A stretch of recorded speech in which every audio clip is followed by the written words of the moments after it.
Message board.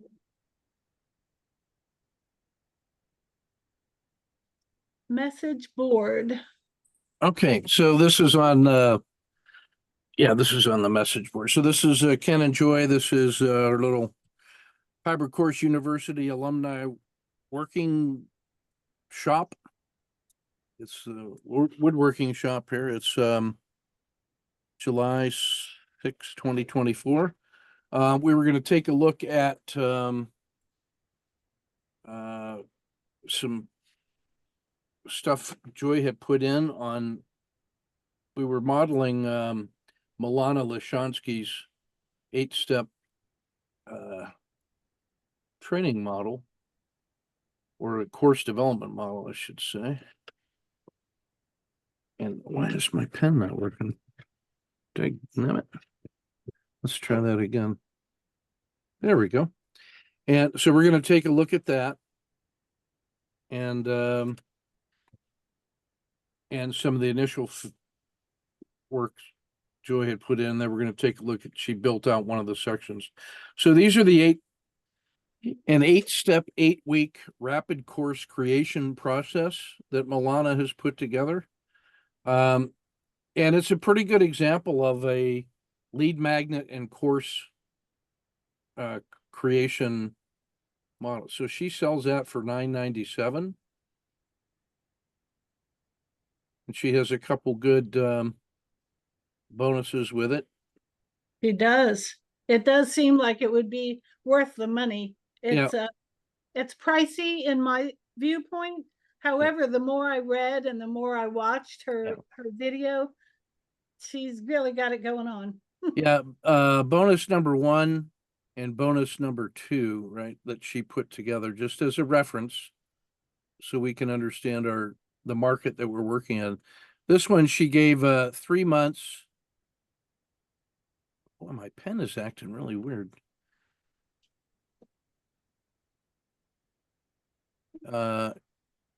She was offering 3 months of hosting on her website, which is Coaching Genie. And that's sort of like a comprehensive infrastructure for coaches for the administration, payment, and execution of small group and individual coaching programs. So coaching. And then this other one, bonus number 2, was like access to a 5-day best of coaching symposium she had put together, a summit. There are 25 different coaches. And in that symposium, every one of those coaches offers their program and the special thing that they do that they offer to coach on it. So she gets a residual from that. So by giving you that, the way she's put that together, giving you access to the recordings of 25 other coaches, you get 25 great insights.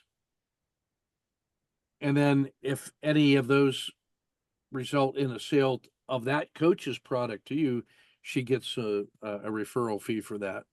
And then this one, the 3-month coaching and hosting, really is gets you into her Coaching Genie website hosting program, which I remember, if I remember, runs about $3,000 a year. I only saw the monthly price. I didn't see a yearly offer. Yeah, It might have been on a full size, or maybe it's less. No, maybe it's like 2,000. I think it is, depending on what size clientele you're gonna. But if you got about 100 clients, you could expect to spend about $2,000 on that. You might get a little discount if you went the annual route. So I really think a lot of her. I have, before I decided to go with Rizuku, I actually had an account for a year on Coaching Genie.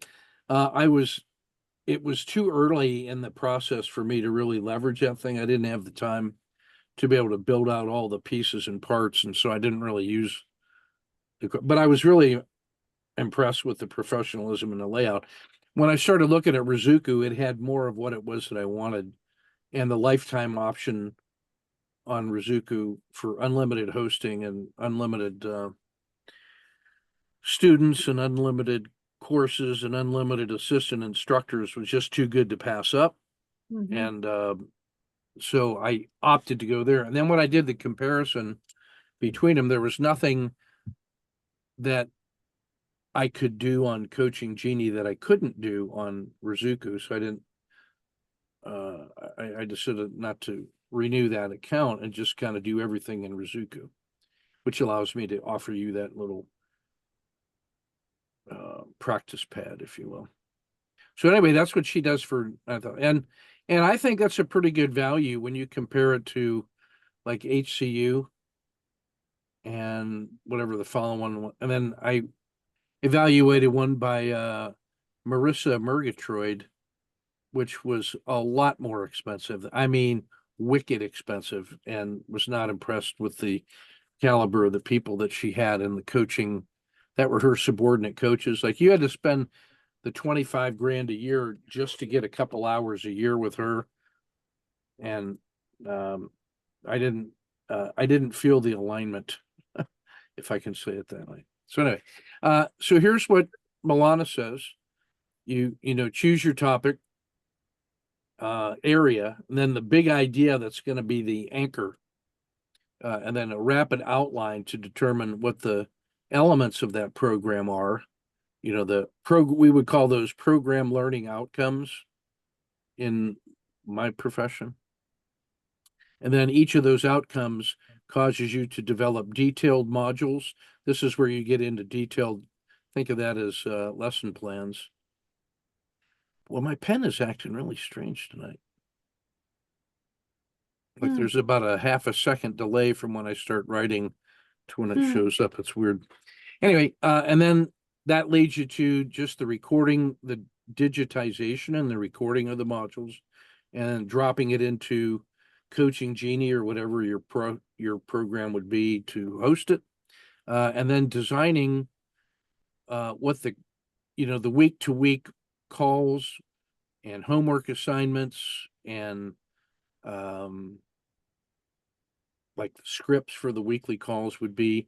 And then week 8, you pull that all together. And this is where I believe she would be doing kind of the marketing writing and the outreach to the people and all that other stuff.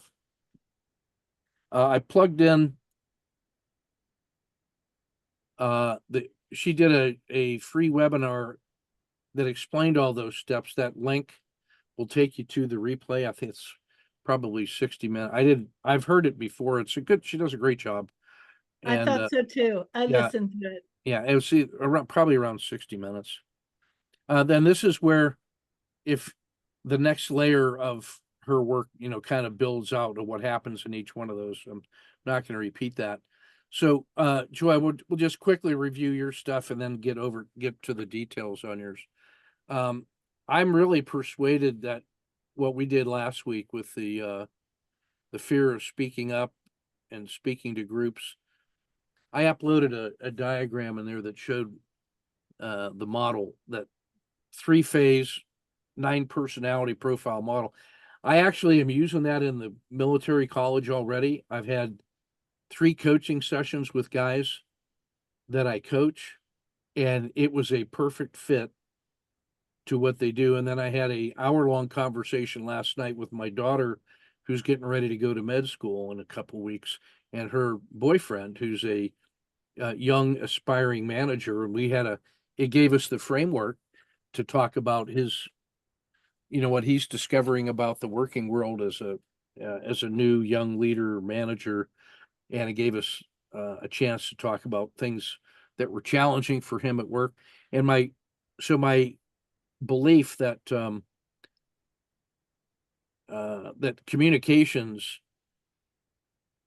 is the boundary between you and the outer world. That communications link, that how you are in the external world as a communicator, I think is a reflection of who you are in your internal dialogue. And I believe what happens is you got this dark pool of shadow and whatnot, and then it becomes like instincts and fears and beliefs and then assumptions, and then facts and conclusions, almost like the little arduous ladder of inference where you come out of here up to where you get into sort of like confirmed justified knowledge. And it's my belief that the way you get from out of the swamp up into the area of knowledge is a process of self-talk and self-communication, that the mode that you use to engage in that internal dialogue perfectly mirrors how you communicate in the world. And so my belief was that if you had anxiety and fear about talking in public, it's probably a reflection of areas of uncertainty in your own thinking and how you see yourself. And so therefore, if you can work on the things that will help you handle the anxiety and fearfulness out here, it's because it's helping you over. You're doing the things internally that are taking away that fear and anxiety. So, in Well, my we're view, speaking the same language yeah, then, Ken, because when people want to get outside their comfort zone, I have worked with women who don't even know what their comfort zone is. right, So they have to find their comfort zone before they can yeah, get out of their comfort zone. I think that's a different way of saying what you were just saying. yeah. What I think is, if you have anxiety and fear about public speaking, I believe it's because you're not sure what you're going to say to them. But if you had something to say, you might look at that and say, well, I don't even believe that. Or why would I believe that? Or I'm uncertain about, I don't know how to make that confident statement because I don't have a solid foundation of all this uh, conscious level knowledge creation, not the land of feelings, but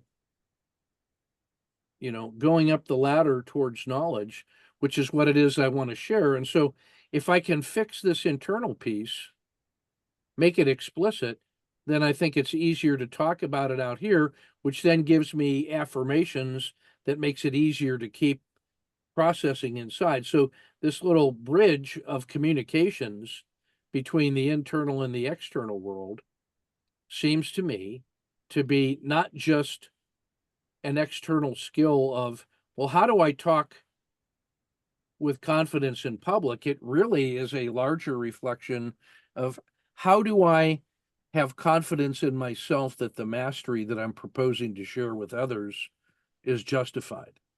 And so a lot of the things you were talking about last week about, how to build expertise and rehearsals and preparation, getting feedback and learning to live with a little bit of tension and uncertainty. All of those things, I think, operate on both sides of this wall. And so this wall, this boundary between internal and external, is really the communication. The communication is what passes information and whatnot back and forth in between. So that's my emerging theory of why that model I built with a professional performance model, which started off as a confident communications model in my mind, is now sort of expanded into the general proposition of developing professional mastery, professional development. So I briefed that whole model, by the way, to some contractors last week that were here at Army University. They're responsible for all of the development of leader education programs for the ROTC programs in colleges and universities across America. And they have a bunch of contracts to do leader development for government. And one of those guys is a friend of mine, and we're going to have a meeting in a couple weeks to see how we can see if there's room for them to pay us a little money to develop that into a contracted solution that they can use. So this is resonating with a lot of folks, which is kind of interesting because 10 days ago it wasn't even on my mind. And so there's something in here. So anyway, I wanted to say that by way of background. So let's take a look um at your Number stuff two. here. Yeah. So yeah, fear of speaking up and speaking to a group. And your research shows even some people who have succeeded in certain aspects of their life lack confidence and hold the fear of public speaking, talking about it. So yeah, I think that's where, so one of the models in there was sort of the introverted expert who recognizes their own expertise in the doing, but can't take that into the public space and talk about it because that's different than just doing it. So they'd feel comfortable inside their own little cubbyhole working on their thing.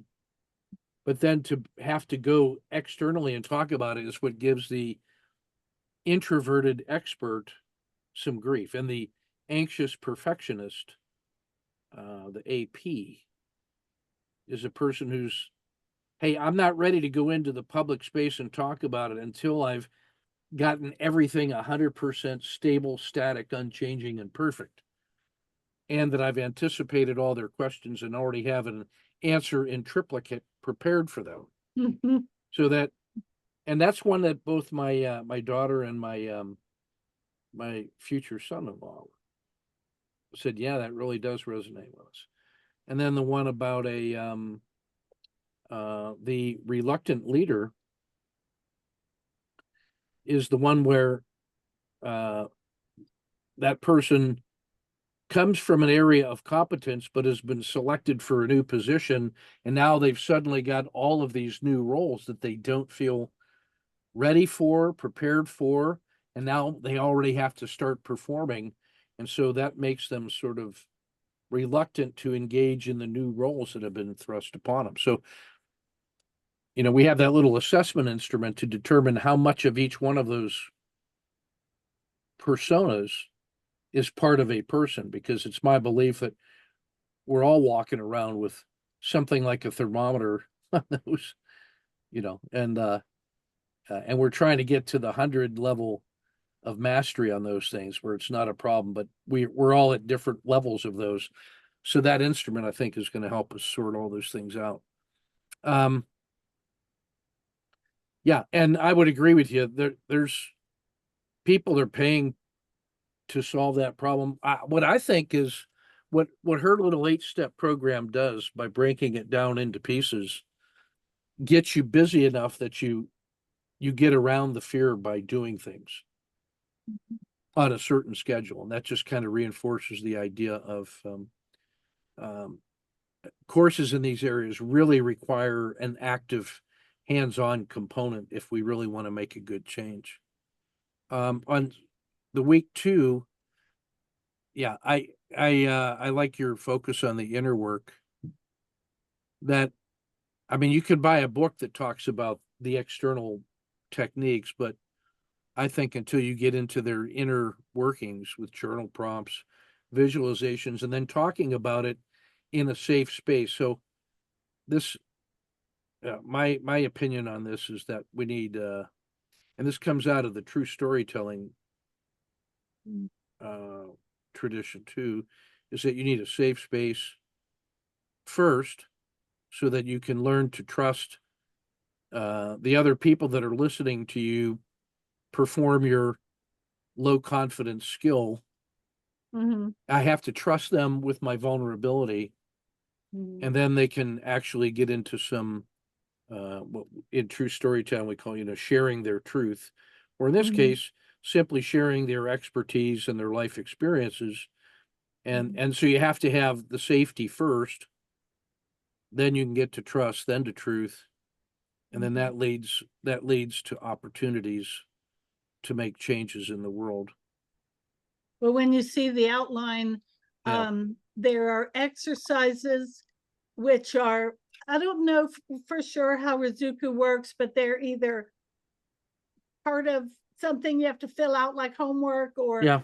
you do it on the fly, journal prompts like that. You would answer 3 questions, then we could discuss it.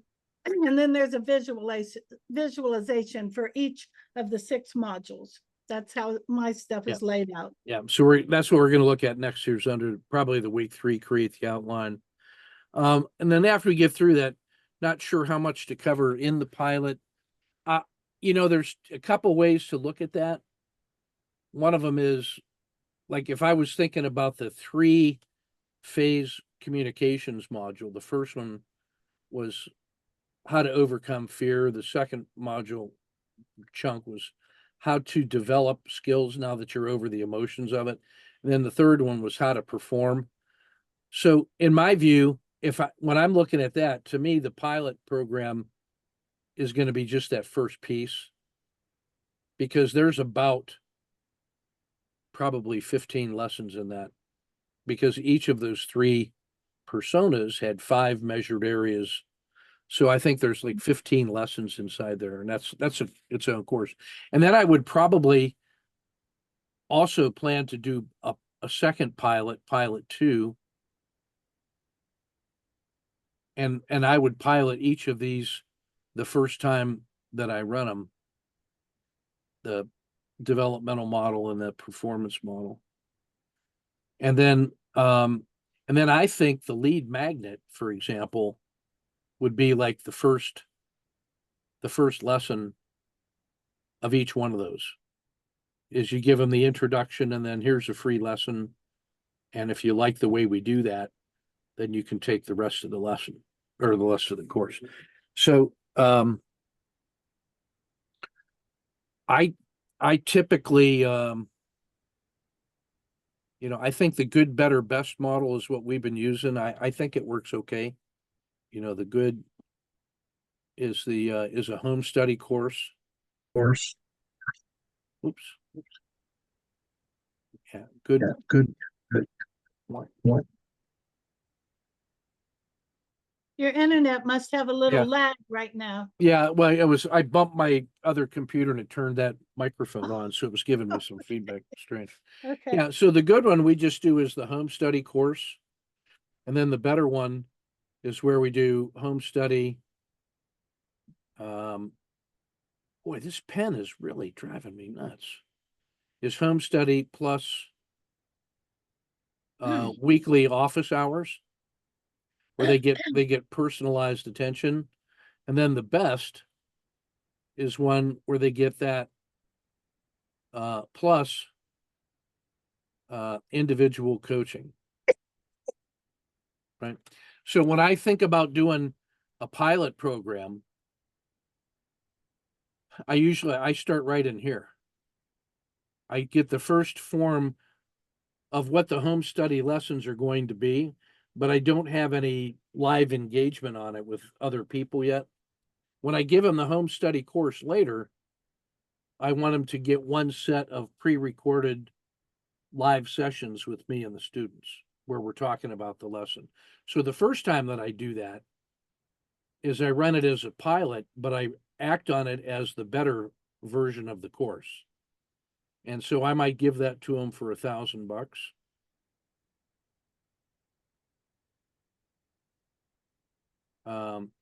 And later on this course, the better version is going to be, it's going to cost $2,000. So I usually never have a problem recruiting people for the first version of the course, because they get to comment on it.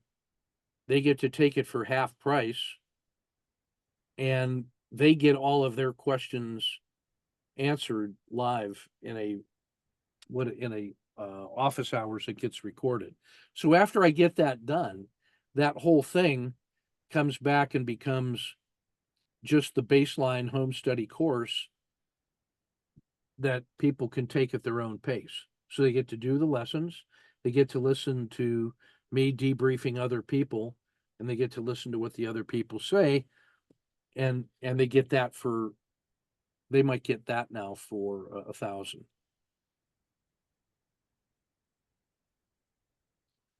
And then if they want to add to this, hey, I've got my own questions.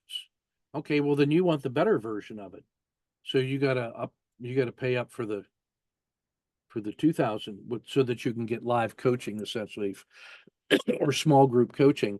And then if they want to do personalized work on things that are outside the scope of that course, then I give them that course plus weekly online coaching in a small group, and then I give them their own personally scheduled time with me, which I charge $3,000 for.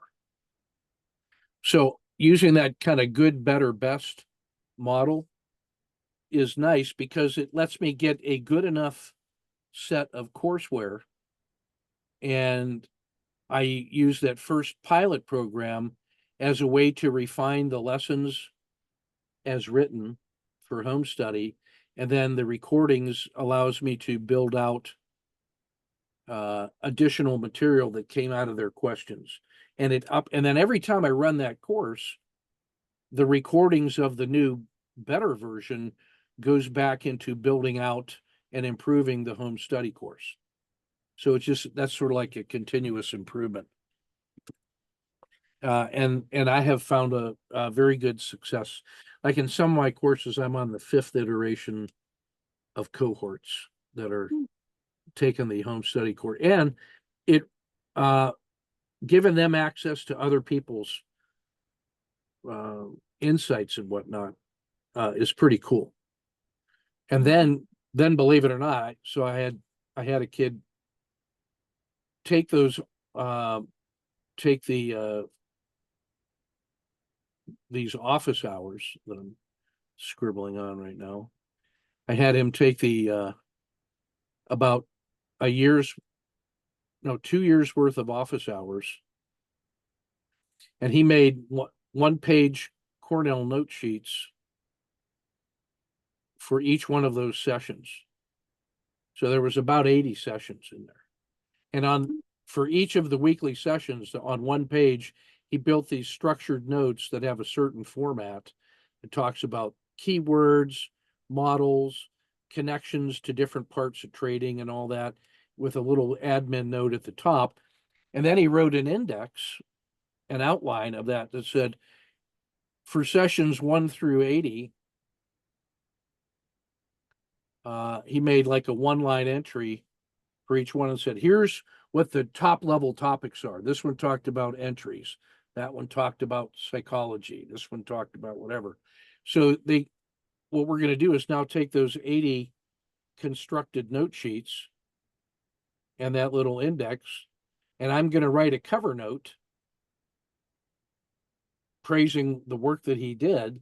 And I'm actually going to connect it to that professional performance model, because he's one of my coaching clients, and he was one of the guys that I worked on it.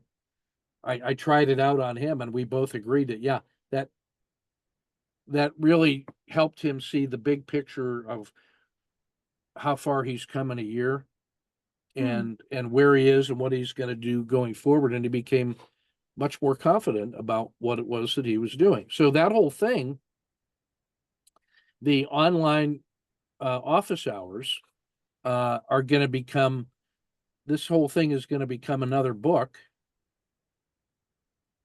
And then that book is going to become a resource for that course. And then I'm going to sell the book for $97, because there's a ton of good materials. And I can actually sell it's a way to buy the home study course. If somebody buys that book for $97 and they said, hey, we'd like to now take that course, I said, all right, I'll give you $200 off. So you get more than your money's worth by. Wow. And it's so this thing is like a virtuous circle of course construction, and it kind of builds on each other. So what I would say is, if I recall, about the 30 topics or so, I might look at that and say, hey, is there a way that you can, because that's a lot to cover. You might also try that same kind of, the introductory level, intermediate, and expert level, or something like that, so that you can actually have 3 products, and then you could sell each one individually, or you could give them a bundle. And then you could focus on getting the first 10, built out. Then if you did that in a 10-week course or an 8-week course for the first 10, then you have a nice little self-contained module it's not so much that it overwhelms someone. So I would probably recommend doing that. Interesting. Yeah. Yeah, the bonuses are easy to come up with, some additional things, there's some, I mean, you can use some of my kind of leadership development stuff and the elementary course if you want to do some of that too. I think those are pretty easy to add on. And then yeah, oh yeah, okay, so it was $345 for I think that gives, so that's like $115 a month. And if I remember, that was sort of like, I think for 50 clients, you could have 50 different students in there for the 115 a month, and it increases if you go up to like 200 clients and that kind of stuff. But yeah, and then yeah, the week 7 and 8. Yeah, week 7 is sort of the details of each lesson and what are their fill in the blank forms, what's their workbook like, some of those kind of details. And then 8 is really just rehearsal of the whole thing and getting ready to go and running the first iteration of it and getting the marketing out there to get the first group of clients.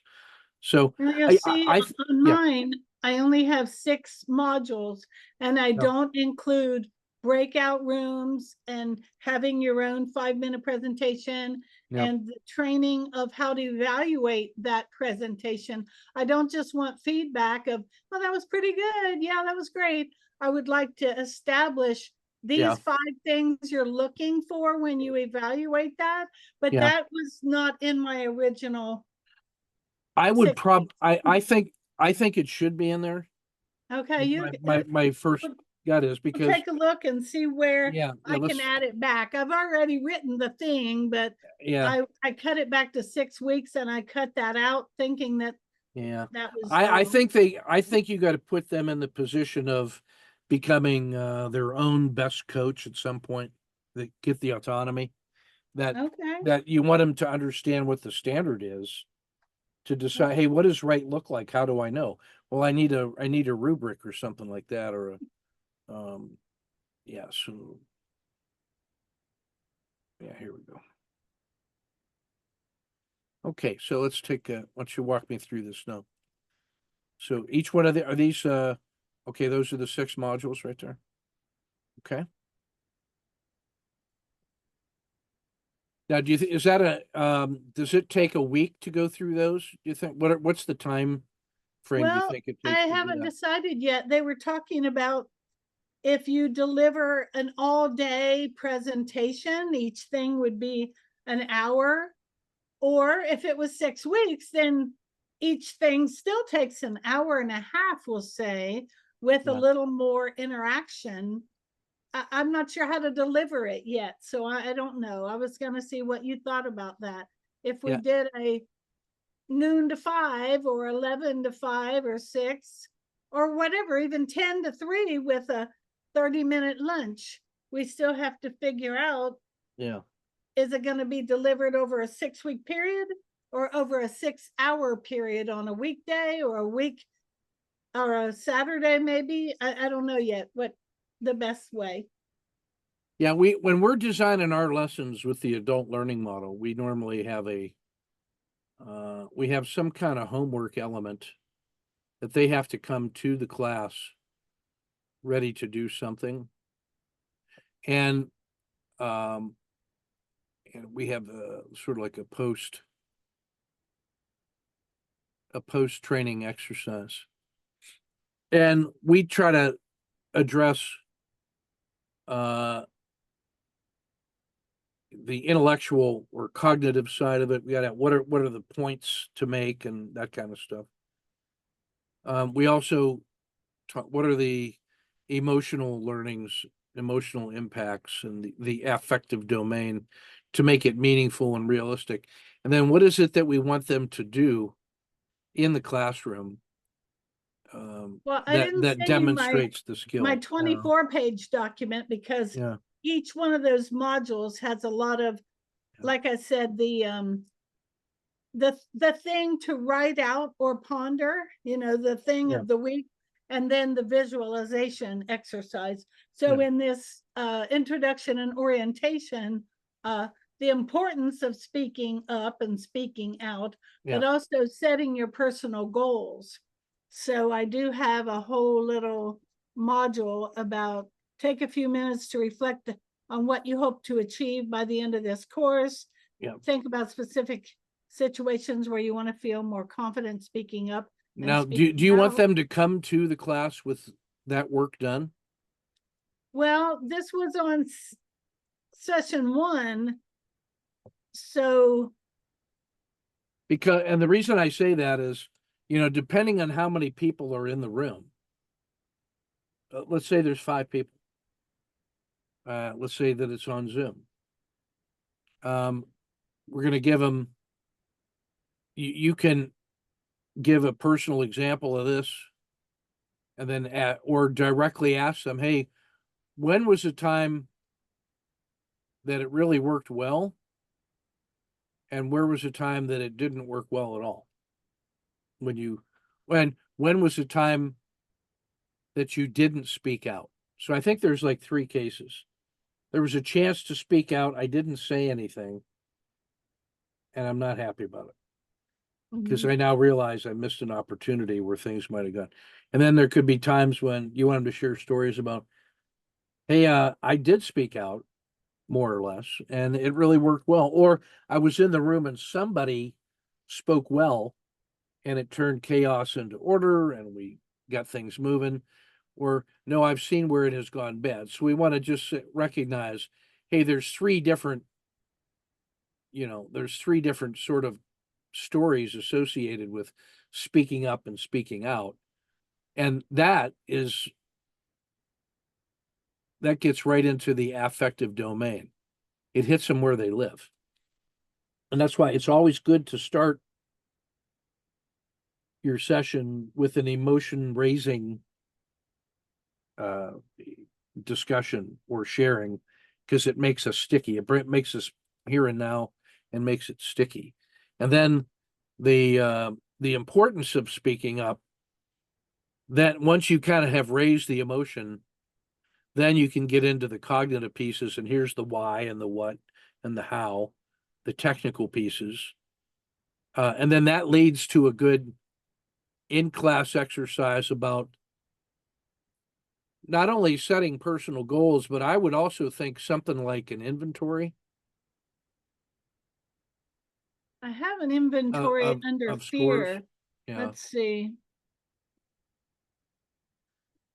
and only I would like to recommend that at the start of the course in their own words, and I would do that in homework that they come to class with the first time, because that's going to be the baseline that later on when we're down here, we're going to say, hey, go back and pull out your old sheet and compare it to your new self-assessment.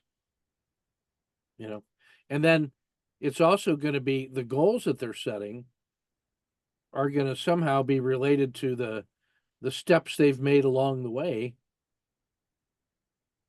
And now that I've arrived, oh yeah, I can see how I got here, and I can see that I used to be this, but now I'm that.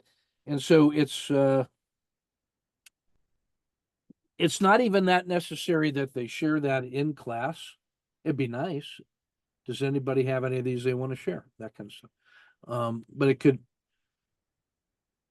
if you do that in a gentle way, that allows them to overcome some of their own fears of, because they're talking about something that they're already an expert in. Hey, this is when it went good or when it went bad, or one time I wish I'd have said something or whatever. But really talking about the sharing of the goals, I think is an important, like first speech. because that gives them skin in the game. Like I would do that one. Uh, Prior to? no, I would have them do that in the room, Oh, okay. or I say room, but whether it's a Zoom or not, because I think that's a good hands-on. Okay. Because what you could end up having is, especially if you had, so you got a nice little comfortable circle here, and the person gives their little speech about themselves or whatever, their goals. And then you pick a couple to give them written feedback, sort of like the old Toastmasters approach. So, they debrief, and one of the things that they learn by being the active evaluators is that's you get to observe them as the teacher, um, applying the rubric. Were they able to place that person's performance on the scale that you've given them, cite evidence about why they thought it was good or needs improvement that you can kind of validate? And then what you're doing is you're actually actively coaching 3 people, and you're teaching the other 2, Well, because now you've given them feedback about how they graded that person's speech. And now these guys get to hear that. Now, when it's their turn to give the speech, or it's their turn to give feedback, they've already seen one training cycle. And that's why I believe it's important that you have a simple 1-page rubric about what it is. How are we going to judge that?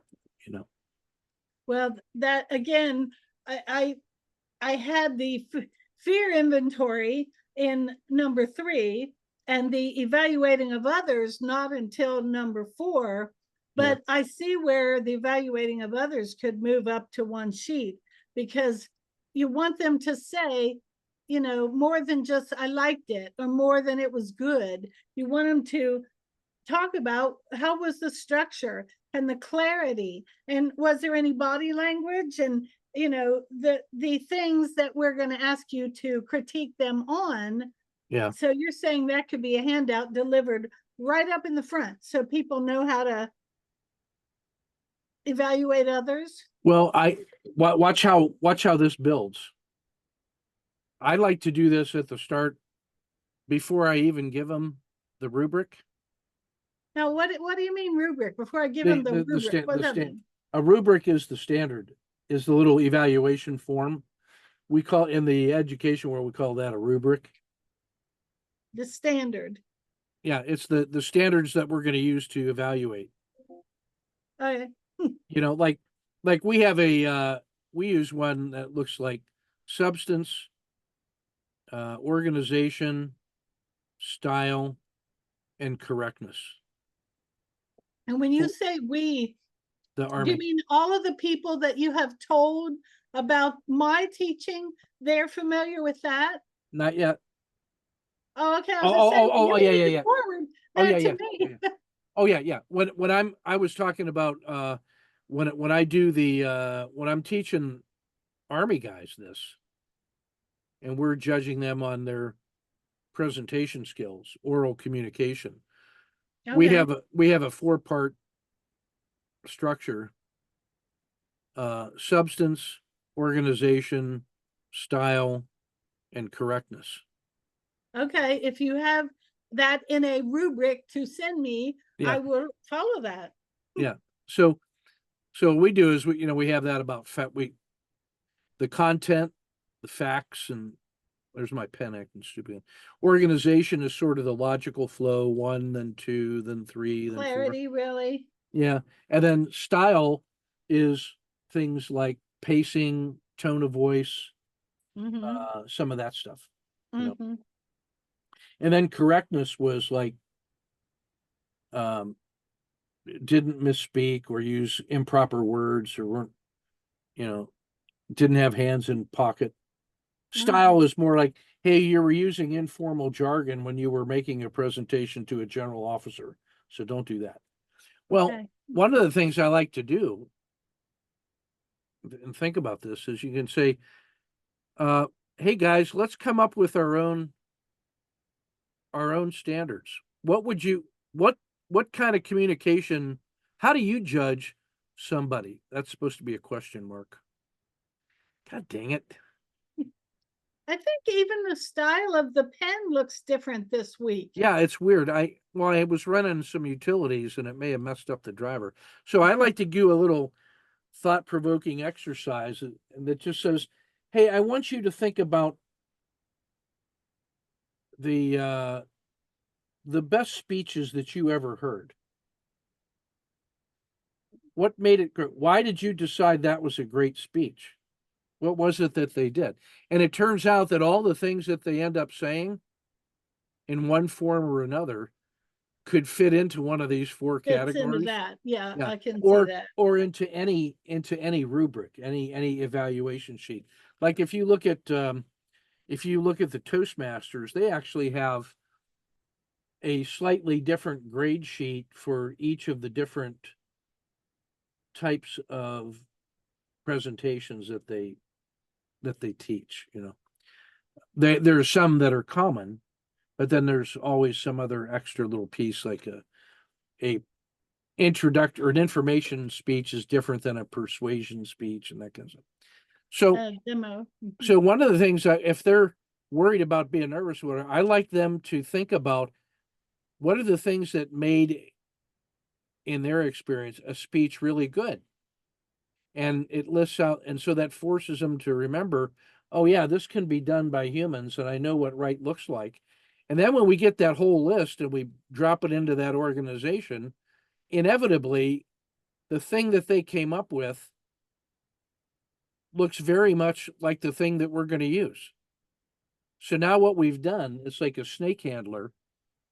We've made it unthreatening. The thing that you're going to use to judge me is the thing that I already knew that I would have used if I was going to design the measuring tape. So there's no surprises, and I've removed one level of fear. So that can actually be done.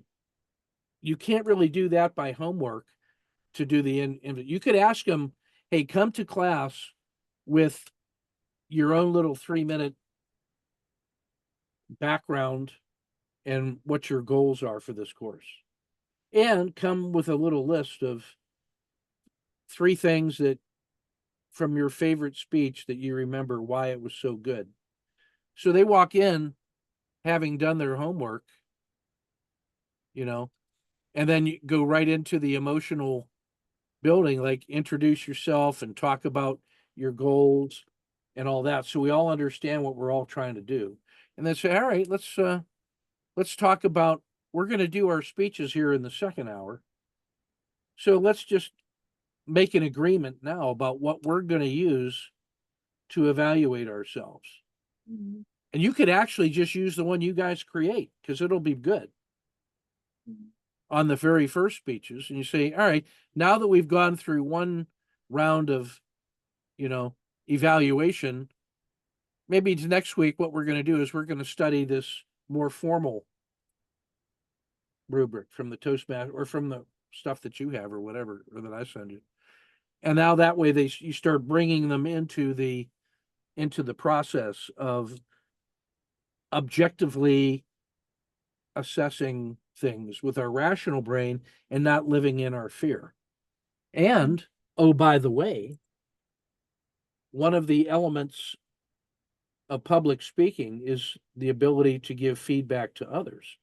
And if you look into the research of why counseling programs in leadership development fail, is because nobody feels comfortable telling other people about their performance if it's not measuring up. And so there's a certain skill. So by starting that right away gently, you almost overcome that without even noticing it.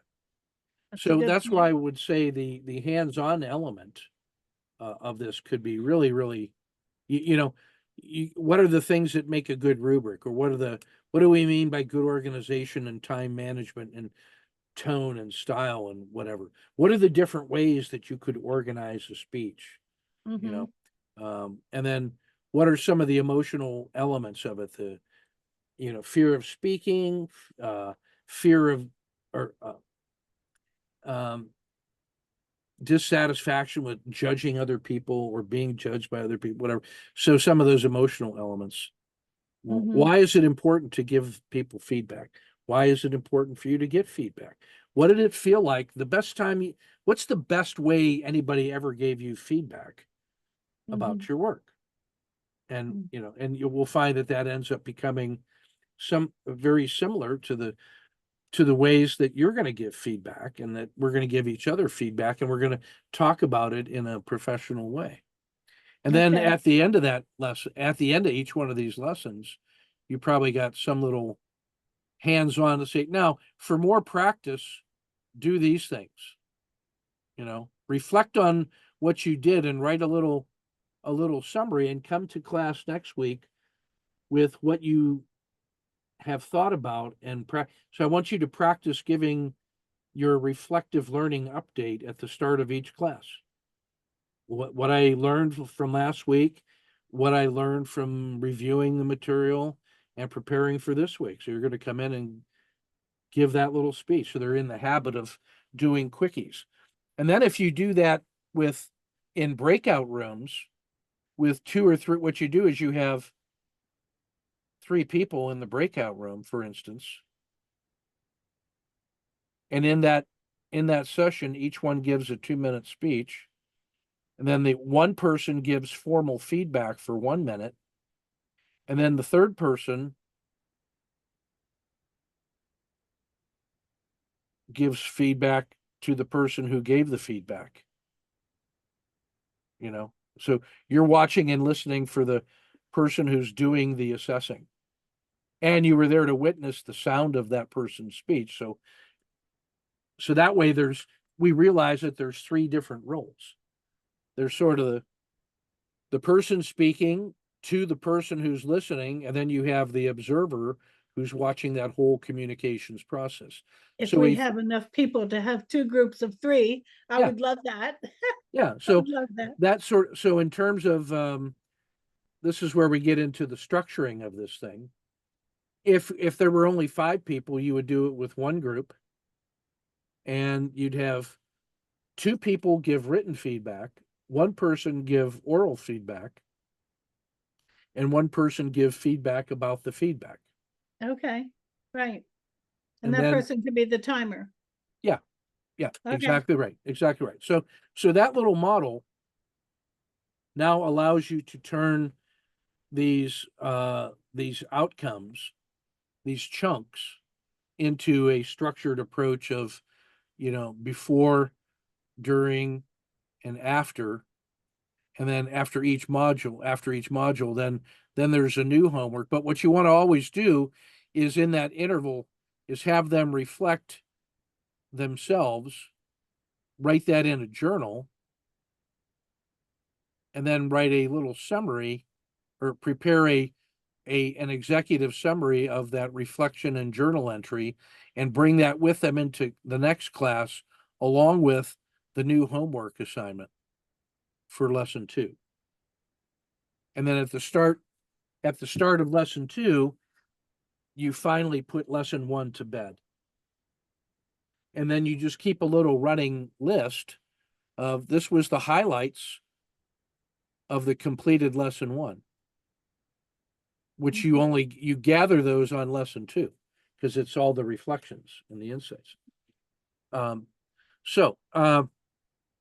Yeah, confidence, fear and anxiety. Yeah, and then we want those to be actionable.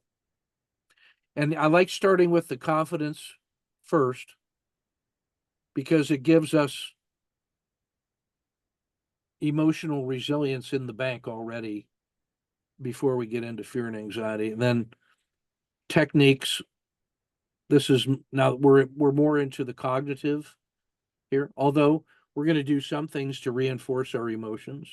I'm thinking you want to move all of that up, though, closer to day 1 and prior because a lot of that is part of how you're evaluating others. You know, I wasn't thinking that way when I wrote this, but Well, I if was you're going to thinking, have them I think if you evaluate added, people. yeah, I think if you added eval in here, Mhm. That's what I was thinking. Add another bullet point to number 1 yeah, yeah. and learning about evaluating others, and that we're going to do a lot of that. Put your thick skin on because we're all going to be honest Yeah, with each but I think I see these two and three are on the emotional elements. Confidence and anxiety, fear are primarily emotional responses to what you're observing. And I think you got to address those first before you get into these. This is the learned skill. But if you start talking about these basics, this is the tiger that's out there ready to eat me, and we haven't addressed the tiger in the room. So I think I like that order. Okay. And then I think the 5, this is a chance to do each one of those could be structured at a specific kind of a speech. You give them a scenario and they walk in ready to deliver. Yeah, I think the Wow. You oh do yeah. move fast, Ken. You move fast. Well, that's I mean, if you give them a full week, I mean, because look, they've already if you've given them some informal rehearsals, like if you had 90 minutes, let's call it 2 hours, that first probably 20 minutes is the on lesson 2. Oops. Lesson 2 was they had a reflection plus a journal entry from lesson 1, and they bring that into the new class. Hello everybody, get in your small groups and debrief each other, and then give me a 10-minute summary of the highlights of your small group. So there's a second chance to do a little confident public speaking, and all they're doing is just summarizing what they already did. So now you're 30 minutes in, and you've already had 3 or 4 opportunities to speak with each other, and you're building friends and all that other stuff. Now, when we're out here on session 5 and we're speaking in meetings, we already have the professional relationships with each other that have created an organizational identity. We're not just speaking to strangers. And that's what meetings usually be. And then this one is a little harder because the audience is bigger. The spotlight is on you. They're not all your friends and coworkers yet. And so you're delivering information persuasively. And then this one's the hardest because you did 1 and 2, but now you're reacting on the fly to that's one where I would almost make that 2 sessions to get enough practice.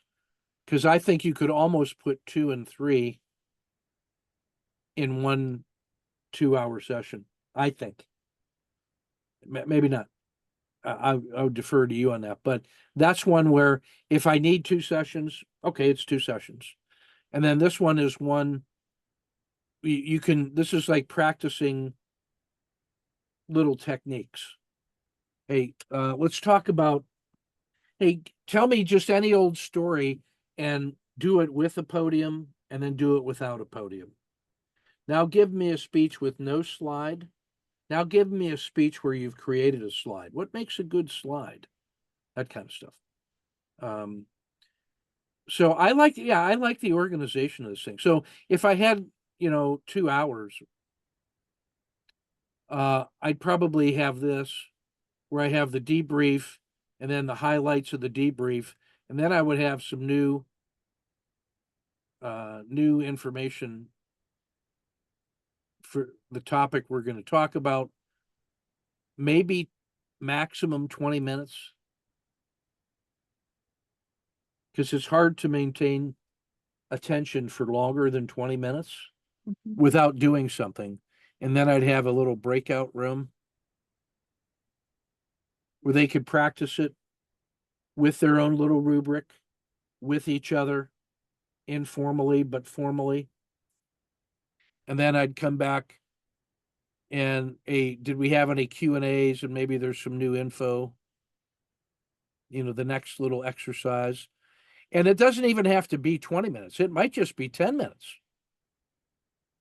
So you give them I new was thinking info. about giving them scenarios. Yeah. Well, especially since I was thinking that more of this breakout room stuff would be a separate meeting. But my thought was they can speak on, if they fly model airplanes or if they take care of children, whatever they Yeah. do, they Yeah. could speak on that. But like for the speaking in meetings, I might say your presentation is 2 or 3 minutes of why your idea should be chosen over the other two ideas Yeah. that somebody presented, and let them speak on something they were assigned. Yeah. And this one here, where you start in the earlier, they're talking about themselves. They're at the start of the second one, they're talking about what they learned. They're always talking about, an update or a summary of the previous lesson. And then at some point, as you move, as they get more and more confident, the content gets a little more and more professional and group oriented, and not just, hey, I'm just telling you my story. No, I actually have to make an argument for why this position rather than that position. Stay out of politics and religion and dating and stuff, but it could be on schools. Anyway, you know what I mean. Maybe a more professional setting than that. But you start increasing the complexity or challenges of the content. You start with that easy on their self because they're already an expert on themselves. And then later we have to learn how to bring our expertise from the job. Like you could say, hey, I want to give you an information briefing about that time when I was most successful at work. Mhm. Now that's your topic maybe for the understanding confidence. Mhm. Mhm. Surely there was some time that you opened your mouth and words came out and it had the best possible effect. What was that like? And how did it go? And what do you think contributed to that? That's why if they come in ready to answer that question from their own experience, you've already primed the pump uh, with what they think led to their confidence. Now they have skin in the game. And then you can talk about those two as the chunks, session 1 and session 2 of that big meeting.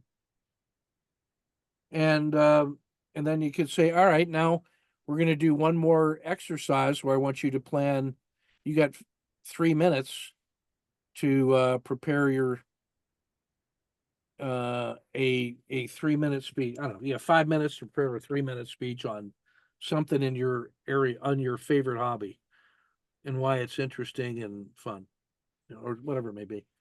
And now what you've got is each one of these is about the presentation of new material in their breakout room. Each of those is 30 minutes, 30 minutes, 30 minutes, plus a 10-minute closer at the end to remind them you got to do a reflection journal and a learning journal, and this is what you got to do for homework. So you may only end up getting two big chunks to do each time. Maybe you do three. If this was only 10 minutes of new material, that's actually a long time to give new material. Uh-huh. So if you did 10 minutes of new material, 10 minutes of talking with each other, 10 minutes of material, 10 minutes of talking, 10 minutes of material, 10 minutes of talking, that would give you 20 minutes at the end to wrap up today, sort of today's conclusion, and then set them up for the reflection and the journal exercise, and then what they got to do for homework for next week. And that would be a perfect 2 hour chunk. And I think you have a really nice 6-lesson group right here. Hmm. And the only thing I would, what I would add in there is that evaluation piece. And what I'm going to suggest is that you get you take a look at what Toastmasters uses. And I'm sure you have that. I'm sure you have your own sheet. I'm going to send you the sheet that the Army uses Okay, good. because it has like, what's nice about it is it's like the Army, so it's going to be detailed of like, these are the physical behaviors we want you to look for, you know, and I've always found that that was a good way to break the ice, was to say, let's understand what it is that we're supposed to be looking for. And then if Right, you know what the judge is looking for, then it's right. easier for you to organize yourself to that as a standard. Absolutely. So I Absolutely. will send you that.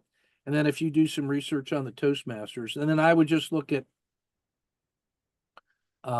yeah, I think if you added in the welcome and the personal speeches and a couple breakout rooms and added in that little rubric exercise, you have a really solid first course. And then these other ones are solid as well.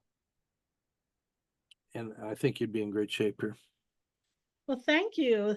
I'm glad we're recording this, though. There's a lot of Yeah. feed forward for me to think about. Oh, for sure. For sure. Yeah.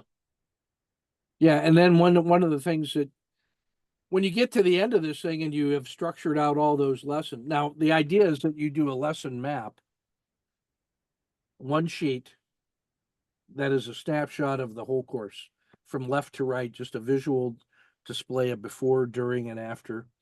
That's going Then to the be my activity. roadmap to success. Yeah, Yes. yeah, for each little chunk, each little Mhm. module. And then that Okay. 1-page design is a blueprint Mhm. that you then uh, you can build out the specifics of the lessons. And oh, by the way, you put that as, those could actually be note sheets or a workbook for the students. Mhm. Modifications of it could be, without giving away all the goodies, becomes a lead magnet. Mhm. You know, here's what here's what a typical lesson, here's what your first lesson looks like with us. You start talking right away on the most natural of subjects with people that are predisposed to be your friends. You're going to use your own self constructed rubric to evaluate each other and get used to giving feedback with your friends. And you're giving them feedback to help them get better. And they're going to do that for you. And that's going to help you rapidly build trust and confidence with strangers, which is that's going to help you in lesson 3 when we're dealing with fears. And look at you on lesson 1, you're already doing physical activities that are building the skills that'll help you overcome fears later. It's got to find a way to make everybody in the audience your friend. Mhm. And I'm going to use the Q&A sessions as a way to solicit the positive feedback that I need to make me and the course even better. So Right. that's actually not a fearful event. That's actually the part of the course where I'm going to learn the most about how to do my job better, which Did is you to help listen to these my people. audio, my 5-minute I did. training? I thought it was great. I liked it. Because I used that as what you said, Yeah, that the question and answer portion is the most effective portion, because they will tell you through your questions right, what they want to learn or what they really got.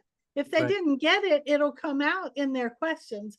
Well, thank you for saying that was good. It was Yeah. 5 minutes, but it wasn't great. It was Well, listen supposed to to be a full training, not just a now. little intro. So listen to me, and I'm telling you the truth on all that stuff. I listen to presentations all the time, and what it came through was that Joy's here to help. I'm Joy, and I'm here to help. Well, thank you, thank you, thank you. My Toastmaster Club is virtual only. Yeah, So we do talk about vocal variety and gestures. You know, we sure. can't lean over the lectern. There's so many things. We can't walk across the stage, but we can use our, this is this and this is that.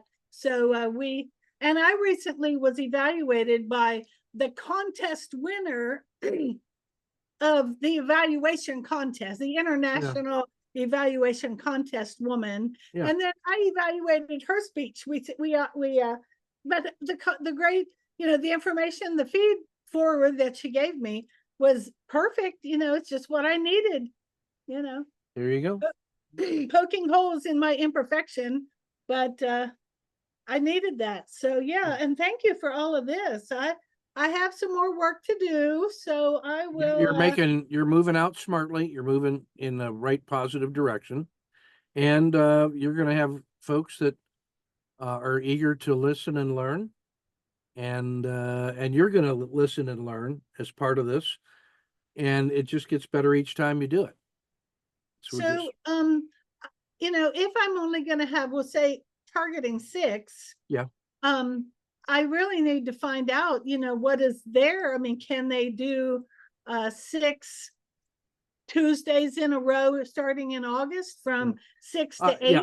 I think we could count on I think the best way to do that, to allow you to get the feedback from them from each, what we're going to ask them to do as the pilot programs is a little more than just be a student and blundering through there. We're asking them to be co-creators, and that we need from them 3 ups and 3 downs. What were my sustain? We're going to use the daily after action report that I use for my traders, which is sustains, improves, and recommended action. What was good that we should keep doing? What did we try that maybe didn't work out that we want to do better on, or something like that? I'll give you some I'll send you some. As feedback. I am a certified project manager, every so many weeks you do a lessons learned in your sprints, at the end of the sprint. Sure. And in the same sprint, I got Joy speaks too fast in another one, and the same sprint, Joy speaks too slowly. Yeah. So you can't please everybody. Well, here's one of the things that I learned. Here's the I asked my guys 5 questions, and the 5 questions are these.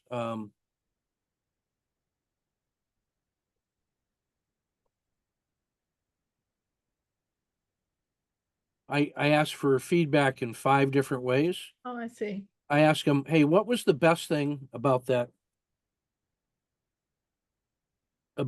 lesson for you? A positive, yeah. So that I can do more of that. Okay. It's my pen acting stupid. More. Yeah. Okay. And then what was the least effective? Now that one's important because you decided to do a thing in a certain way. I planned that little event in the following way to achieve a certain effect. I made some decisions about how to do it. And then we did it. And then I said, hey, that really didn't work for me. So what I do with that feedback is I explain. I said, this is what I was trying to do. This is why we did it that way. And it may be that you're not ready to learn in that way, but we think you need to be able to learn in that way. And this is just start of you learning how to learn in new ways because of the new job that you're going into. It doesn't mean that I'm not going to do it that way anymore, but it's important that you understand why we did it that way, and we can understand why it didn't work, and then what can we do about it? Maybe I've got to adjust a little bit, or maybe I need to help you see how we do things in that way. Because if you're asking them to take on a new perspective, the things that are least effective might be the thing that they need the most work on. So it doesn't mean that you did it wrong. It just means we didn't complete the circuit. The next one is, what are the, this one right here. What's the best takeaway? A takeaway is just, dude, that was so good. I'm ready to apply it right now in the next meeting I have. Done. It's going in my kit bag it's already great. Free chicken. The biggest question is going to be something that I answer in writing. And I'll get back to you on that to show you that when you ask questions, even if I can't answer them in the classroom, you're going to get feedback on it. And Now, then the do we last, have that in Rizuku that they could ask a question at Sure. the end of a module and Yep. I answer the question in Rizuku? Yep, there's a discussion board. I Easy to do. haven't spent enough time looking at your class to see how Yeah. all that works Yeah, yet. but- that can be done easily. And if you Okay. notice what we're doing, the structure of base camp is also a nice, easy way to get that done too. Doesn't have to be done inside a Rizuku structure. Sometimes just send me an email and I drop it into a Word document and I collect those and we make a running question and answer session in a Word document Oh, instead of or a Google document. And that way they're already co-located and you can study them whenever you want. That works pretty good too. okay. And then the last one is, what was the biggest surprise? Because these are adult learners and they have an assumption about how things are going to go in that course. And then something Mhm. different happens. That means that they made an estimate or an assumption about the world, which was not correct. And that changes their whole worldview. Oh, like you mean fear is not something to be afraid of, but is a positive gift of energy for me to do something immediate and important with? I'd never thought Right. of it that way. So that reframing can be a very powerful way. So I ask them for those kinds of feedbacks, and from I the used each, the surprise as well in my yeah, lessons learned. I yeah, used what were you surprised? yeah. So that helps me shape the next lesson, and it lets me modify the lessons to emphasize this a little more or something, fix that in a certain lesson or something, you know, and maybe adjust the next lesson for next week. And then I like another way to do it is the sustain. Hey, what did we do that we should keep doing that really worked? What are the improves? And then what are the specific actions that we commit to taking? And I normally do like plan, prepare, execute. That's an E, and assess. So that's what our daily after action review looks like. Just a small form that has those on. But that's easy enough to do in a standard way. I like the 5 questions best because it Okay, forces you I do too. and I would just plan on using that or a Mhm. better one, or if you got one better. Oh, And okay. that's what you introduce that to them in lesson 1 to say this is the feedback that I'm gonna need and why I need it. And here's the thing that I learned in groups of 16. So I have 16 people around the horn, and here's my screen back here, and I'm up here pacing around like a lion in a cage or whatever. We sometimes break them into 4 groups of 4 to work on things, whatever. And when I give those 5 questions, this person over here will say, "Hey, this was a sustain. That was really good." And someone will say, "That was not good at all for me." And it's both of them are correct. Mhm. And it's typically whatever I thought really went well. Most of the time, they don't even see that. It never Mhm. even occurred to them because they don't know what wrong looks like. And Mhm. this Mhm. guy's best takeaway over here was this person's biggest question over there. And you Uh-huh. wonder, how could that person have seen it and gotten it, and the other person would, because we all go in and out of phase in different ways. We have different baselines. So that kind of feedback helps you remember that they're in a group with 16 and a teacher. There's 17 different lessons going on at once. Mhm. And I need you guys to communicate confidently with me about how it's going for you so that we can feed that forward and co-create our learning together, which is the Mhm. same attitude that is you want to have when you're engaging in that professional public speaking. So that's part of the mindset shift that we gotta, And I about how did to look find at it. out that the person who thought I spoke too fast was because I didn't give enough attention to a technical detailed part Yeah. that I wasn't an expert on. Someone else developed that, and I was Yeah. just getting the highlights of it. Yeah. But I did dig into that, why people would have such a contrast. But people are people. Everybody doesn't think the exact same thing. So yeah, well, this has been very helpful, Ken. Very, very helpful. Yep. I appreciate your time. Yeah, on a and I got us Saturday at night. 6:23. I know you gotta hustle off to another your next meeting already. Oh, I'm gonna hustle off to fireworks in my hometown. Oh, there you go. Oh, we had ours last night. We had ours last night. Well, we're having River Days. My hometown is on the Ohio River. So Okay. we're going to drive down to the Ohio River, and they're having River Days. So they're having Saturday night fireworks. Where's So, the what's the town? New Richmond, Ohio. Okay. Yeah, East I of spent some time Cincinnati. in Pennsylvania.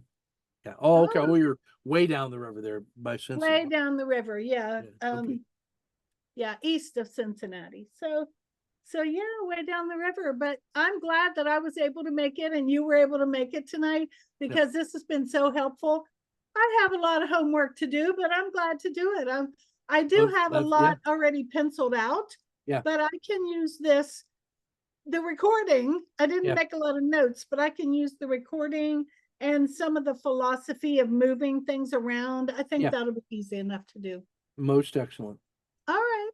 Okay, boss. We'll see you in a little bit. Have a good rest of your weekend. Have a good rest of your evening too. Goodbye. Bye-bye. Bye.